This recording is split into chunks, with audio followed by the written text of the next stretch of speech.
sekarang ada di Puncak Cemara di Kota Sawalunto, tepatnya di puncak bukit. Bawah sana ada Kota Sawalunto, sebelah sana itu. Jauh. Di Kota Sawalunto adalah kota pertambangan. Dan hasil utamanya adalah batu bara, dimulai dari semenjak zaman penjajahan zaman Belanda. Kotanya unik, berada di lembah sempit. Sawalunto adalah sebuah kota kecil di lembah sempit di jajaran Bukit Barisan, di tengah perut Pulau Sumatera di Provinsi Sumatera Barat, letaknya 70 km dari ibu kota provinsi, Padang. Kayak di Malaysia di Pahang, emang kak? Malaka ya? Iya, mirip Malaka.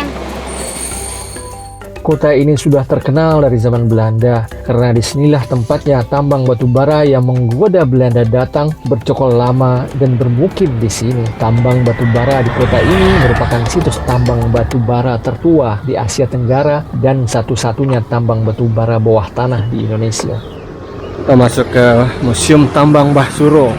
Kita akan melihat seperti apa kekejaman penjajah Belanda dulu. Untuk mengeksploitasi batu bara ini, Belanda mendatangkan ribuan tenaga kerja paksa dari seluruh Nusantara yang berasal dari narapidana atau tahanan Belanda. Mereka ini dikenal dengan sebutan orang rantai. Kenapa disebut orang rantai? Ya, karena memang di kaki mereka terikat dengan rantai besi supaya mereka tidak bisa melawan atau melarikan diri.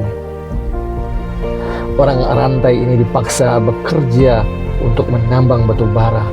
Siksaan berupa cambukan, pukulan, siksaan, dan sebagainya sering mereka terima dari mandor. Makanan pun terbatas. Ini monumen para pekerja dan tuan besar Belanda.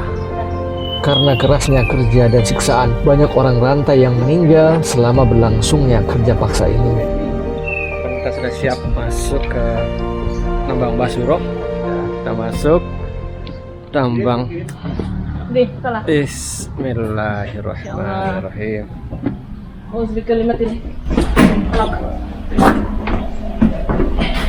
Ini lubangnya Pak, Bu. Jadi kalau cerita sejarahnya Bu ya Pak, jadi ini kan merupakan salah satu lubang tambang pertama juga di Sawalunto ya Pak ya, di daerah Sugar dulunya Bu. Jadi Sawalunto ini kan ada 5 dulu di lokasi penambang. Pada waktu bekas tambang ini dibuka untuk umum, banyak sekali ditemukan tulang belulang manusia berserakan di bekas tambang ini. Jadi kenapa namanya Mbah Suro? Jadi kalau dulu nama lubangnya kan lubang Sugar nih Pak. Maksudnya, jadi sekarang dikasih nama lubang Mbah Suro karena ceritanya dulu ada mandornya dulu sini Bu. Namanya Mbah Suro. Samin Suro Santiko, ada juga yang ngomong karena dekat musola Bu ya, surau gitu. Oh, surau. Dan juga bertepatan waktu buka lubang ini dulu di tahun itu bertepatan di bulan ini bulan satu Muharram Solo ya. Mbah Suro Santiko. Samin Suro Santiko dulu nama. Oh itu. Masih ada keturunan Jawa juga nggak sih? Ya, dari Blora deh Pak. Kita mendatangkan dulu narapidana gitu ya, dari seluruh Indonesia. Memang kebanyakan dari Pulau Jawa dulu. Mungkin ada kurang lebih 6 ribuan dulu didatangkan dulu untuk melakukan pekerjaan dulu, barang, membuat jalur kereta dulu dari Kota Padang sampai Kota Sawalunto. Juga ada di rumah di bawah langsung.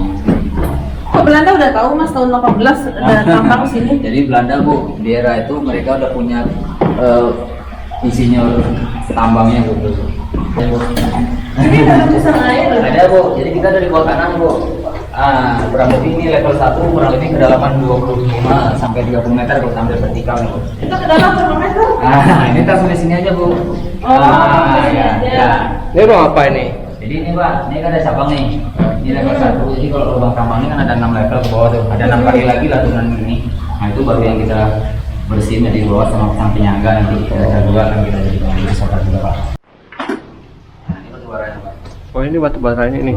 Jadi banyak kan dengan batu bara. Berarti masih banyak mas. Nah, jadi kalau batu bara, deposit batu bara di kota Solunto ini kan ada kurang lebih 200 juta ton lebih, Bu.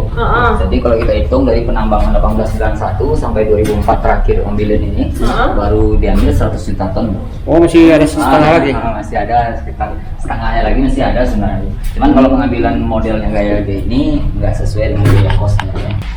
Nah, itu bisa kerja di bawah, Pak. Ada aliran air atau apa? Ada, Bu, air mata air, Bu. Saya suratin dulu. Di mata air. Ya, itu kita kerja tadi, Pak. Ini dari bawah Oh di bawah sana. Nah, ini kita pasang di bawah penyangga nih, baru, Pak. Jadi kota Solunto ini, Bu, kota Solunto ini kan pernah dibilang kota kriminal, Bu. Karena yang datangkan dulu kan para narapidana. Juga pernah dibilang kota ini udah modern dulunya, Bu. Karena dulunya Solunto ini Belanda kecilnya, Bu. Jadi mereka udah lengkap sini, Bu. Mereka udah punya listrik. Di era tahun 18-an tuh mereka udah bangun PLTU, Bu, di Solunto. Oh ada PLTU. Nah, itu yang menjadikan Masjid Agung tuh, Pak, yang menara tuh. Nah, tuh. Kita punya rumah sakit besar, punya sekolah tambang dulunya, Bu, sini, Bu.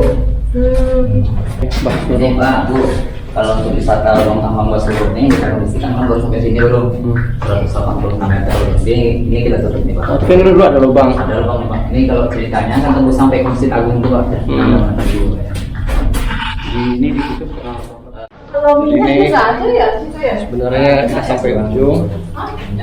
Tutup. Awal dari kanan tuh. Basuro. Di sini masih ada lubang. Gitu kan, Pak. Tapi ditutup. Sama di Sijunjung.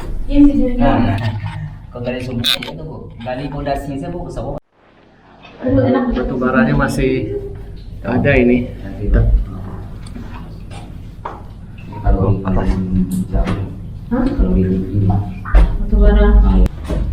Bunyinya serem ya? Bunyi apa tuh bunyi air? ya iya bunyi kok oksigen Oh. kan bunyi utuh jatuhnya dan ngadu Iya ya. Dingin malam. malah dingin. Iya nggak terlalu panen ya.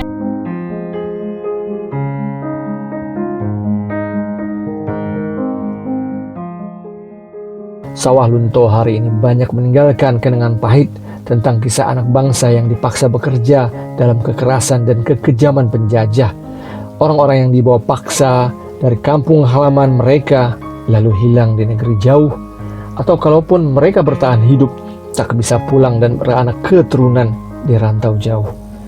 Sawah Lunto hari ini meninggalkan kesan dan pelajaran betapa kemerdekaan itu mahal harganya dan harus dipertahankan, bahwa anak bangsa hari ini seharusnya tidak lupa bahwa kemerdekaan yang kita hirup hari ini adalah dari perjuangan dan pengorbanan banyak tenaga, air mata, darah, dan nyawa. Sudah seharusnya kita tidak akan menyia-nyiakannya.